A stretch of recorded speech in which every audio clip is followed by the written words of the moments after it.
咗慶祝我哋追出第一條片啊！找啊，咁樣吸角嘅時候咧，香港嗰啲嘅公仔機咧，好辣，係啊，真係呃錢㗎。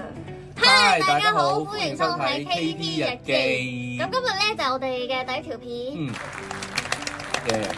咁咧喺呢條片咧就係想講下，而家咧成日都喺新聞啊，又或者係喺社交媒體度咧見到，哇！香港嗰啲嘅公仔機咧，係啊，真係呃錢㗎。咁咧我哋就係想講下呢一樣嘢啦。咁咧其實我哋咧就係喺2024年嘅5、6月到啦，係啦，開始咧做呢個瘋狂夾公仔嘅之旅啦，係啦，咁咧所以其實我哋都係4個月嘅經驗啦。雖然時間短短，但係我哋都用咗非常之咁多嘅 money， 同埋掉咗好多錢落海，咁所以咧就交學費係啦，就換到以下我哋想同大家講嘅新手夾公仔需要知道啲咩啦，同埋有啲咩係我哋新手需要留意嘅地方啦。離身咗先，咁我哋就唔係台主，或者我哋都唔識台主嘅。好，同埋戴翻個頭盔，就係因為我哋嘅經驗真係唔夠人哋高手多，咁所以咧，如果我哋講有啲咩出錯咗嘅咧，請大家去幫我哋糾正翻，係啦，感謝多多指教。喺影片開始之前咧，就希望大家可以 comment、like、share 同埋 subscribe 我哋嘅 channel。Thank you。咁香港咧主要有2種玩法啦，咁啊第一種就係日式機，主要喺 Namco 啦、Taito 啦會有啦。咁嗰啲玩法咧就真係直上直落嘅啫，只可以。咁啊橫完之後就直就落爪噶啦。係啦，即係其實分進展台，即係慢慢左右出。碌個波啊，碌隻公仔出嚟。係啦，又或者3爪呢啲叫寶夾台，有銀彈就出貨。未必一定係寶夾嘅，咁有時真係會彈下彈到出嚟。日本嗰邊咧，日本嗰邊咧有啲片咧就教將隻公仔就有啲重心傾向個洞口嗰度咧，就會易啲彈咗出嚟，比較運氣成分較高啲咯。咁啊，另外就台式機咧技巧方面就要多啲啦。其實咧台式機咧就要需要定爪啊、移收啊，或者更加多嘅技巧嘅補位啊之類嗰啲啦。咁日式機咧優勝之處咧就係你貨得夠金多咧，就點都基本上出到嘅，有補夾呢樣嘢啦。咁台式機以我所知咧喺香港咧就比較少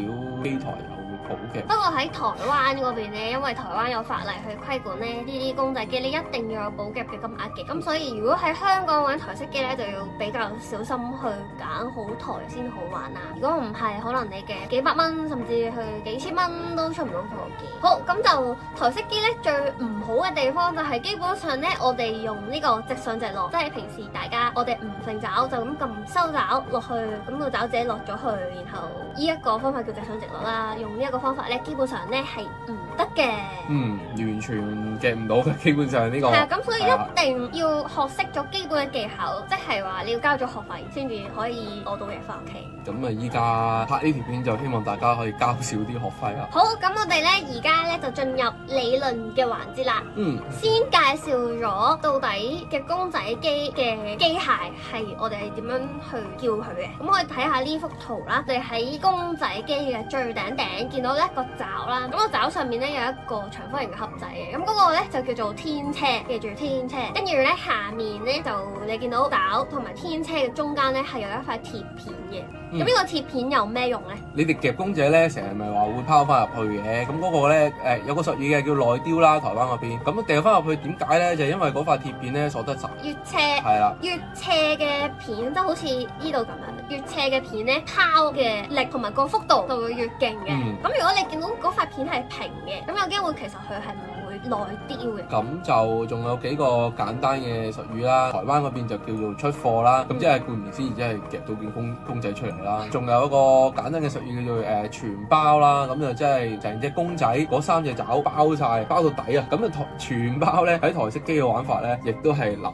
啲嘅，因為咧頭先講到內丟啦，你全包咗成隻，咁佢基本上就一定會拋翻入去㗎啦。下一個大家要識嘅 terms 咧，就係我哋有叫做正槍啦，同埋側槍嘅。咩嚟嘅咧？你就咁聽係唔知佢係咩嚟嘅。係啦，咁就可以睇下呢張圖啦。咁咧，我哋喺個出貨嗰個窿咧嘅前面對正你嘅，而佢咧又係差唔多出嘅狀態嗰個時候咧，我哋就叫呢件貨喺正槍嘅位置。係咁如果喺洞口嘅左右又差唔多出貨嘅話咧，咁我哋呢度就叫側窗啦。再講一講下少少，咁啊再講下個夾公仔個機械嘅嗰個操作啦。咁啊有樣嘢叫做線長嘅，線長咧就係話嗰個爪啊，當你去到底嘅時候可以放到幾多咧？你要睇一睇下嗰件貨，佢其實係咪喺好低嘅位置？如果係好低嘅，佢個線長根本就去唔到嘅，咁大家可以放棄先。因為其實線長咧都係啲台主 set 嘅，咁有機會去增加個難度啦，就唔會俾你掂到嗰件貨嘅底，可能輕輕揩到嘅啫。咁另一樣就係找佢，找佢。係啦，咩叫找佢咧？即係其實係爪同爪之間嘅距離啦。當我哋撳收爪嘅時候咧，你要觀察一下，到底嗰隻爪係咪咁樣完全可以捉實晒啊？定係佢會咁樣有一段距離嘅？咁如果有一段距離嘅時候咧，變咗去運用一啲技巧嘅時候，可能係做唔到噶啦。咁就要再嘗試用另一啲方式噶啦。咁呢一個技巧咧係咩技巧咧？呢個技巧就係吸角啦。咩叫吸角咧？吸角就係呢啲啦。呢個當係貨啦。咁一件貨有上下底8隻角，吸角咧就係淨係要其中一隻角嘅啫，我哋只會夾到。當你隻爪啊咁樣吸角嘅時候咧，要睇下個爪力啦。咁佢如果爪力係啱啱冇適中嘅話咧，佢係可以夾下途中甩出嚟嘅。係啦，夾下即係收緊爪途中甩出嚟咧。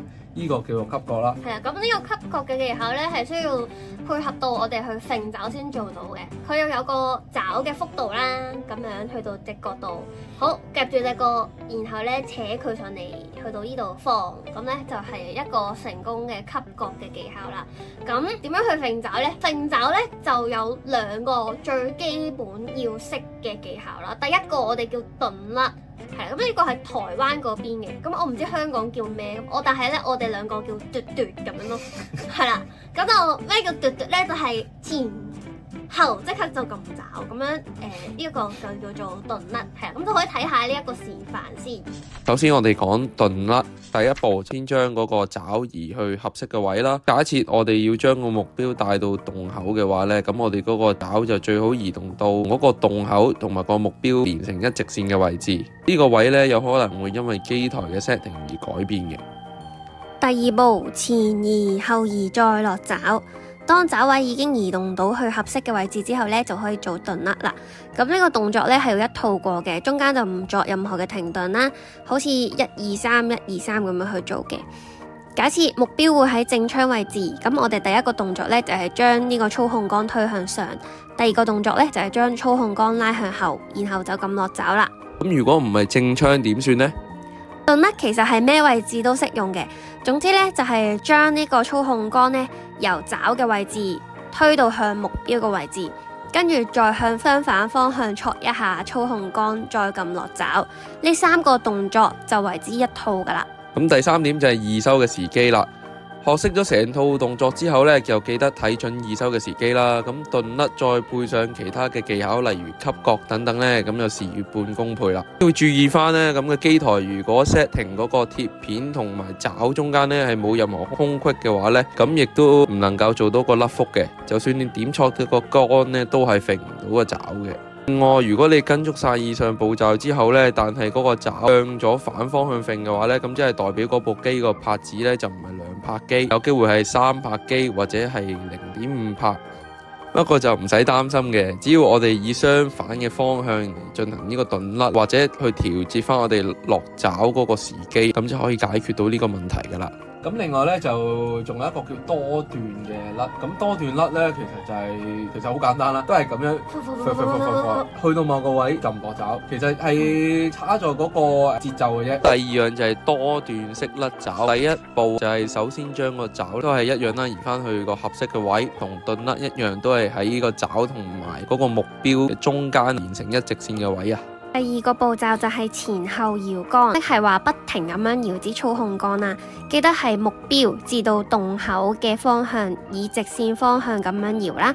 咁就將隻爪嘅搖擺幅度提升到最高。要注意嘅係，如果你發現搖極隻爪都唔係好點揈到，有機會係你搖嘅頻率唔啱。呢個時候呢，就要嘗試一下快啲，或者一係慢啲去搖支桿啦。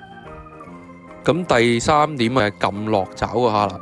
咁撳落爪嘅時機咧，係用多段式甩爪最難掌握嘅地方。初學者咧建議就試下呢以下3個時機先。第一，當你支桿推向前嘅時候，同時撳落爪。第二咧就係當你支桿向後嘅時候咧，同時撳落爪。咁或者第三就係當支桿喺中間嘅時候咧，就撳落爪。咁點解呢個時機咁難掌握呢？因為拍子啦，同埋嗰個目標嘅高度都好有影響嘅。咁如果以上3個時機你都掌握到啦，就可以再去嘗試下其他 timing 撳落爪啦。第4咧就係同頓甩一樣，易收嗰個時機都好重要，咁就唔再多講啦。大家如果想試下咧，建議試咗頓甩我哋嘅嘟嘟先。同埋咧仲有一個就係落爪嗰個拍數啊。咁有分2拍啊、3拍或者3拍半嘅。咁就即係點解咧？你撳完落爪之後，咁樣揈一下，再2下就去到底啦。去到件貨嗰度，係啦，咁呢個就係2拍啦。香港多數嗰啲機台都係用2拍嘅，咁所以可以學咗2拍先。點樣去數2拍就係啱啱嗰個方式。咁3拍就係即係揈3拍咯，1、2、3就去到件貨啦，咁就叫3拍咯。咁就另外咧要睇下嗰個公仔機裡面究竟多唔多貨啦，密唔密啦。咁如果係唔密嘅話，但係你又有嘢想喺裡面攞到咧，咁你就要運用到有個叫補位嘅。補位即係我哋瞄準嗰件貨，譬如啦，就喺我哋嘅正槍位置。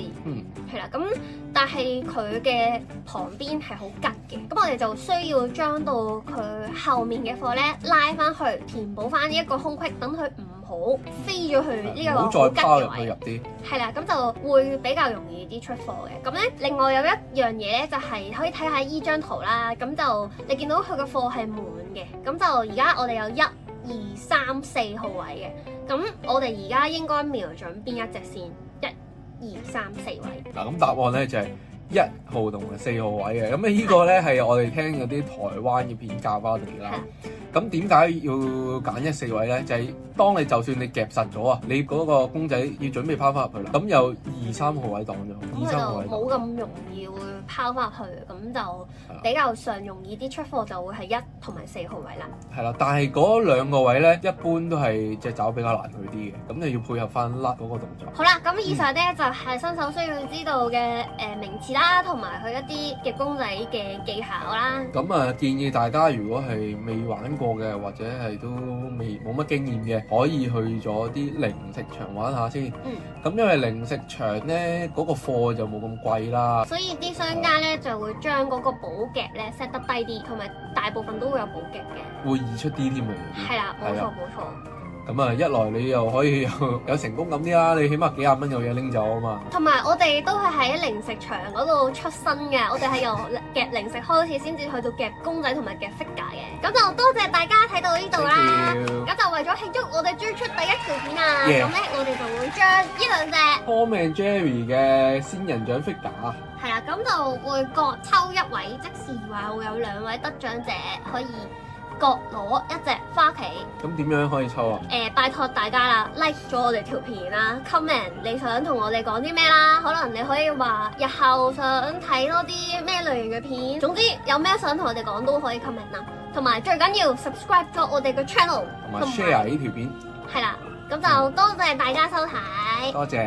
抽獎結果應該會喺條片發出嘅7日之後就會抽噶啦。大家多多支持。係啦，希望大家中意我哋嘅片啦。拜拜。補位咧就係即係話個機嘅時候，個咩個機？我唔知你講咩。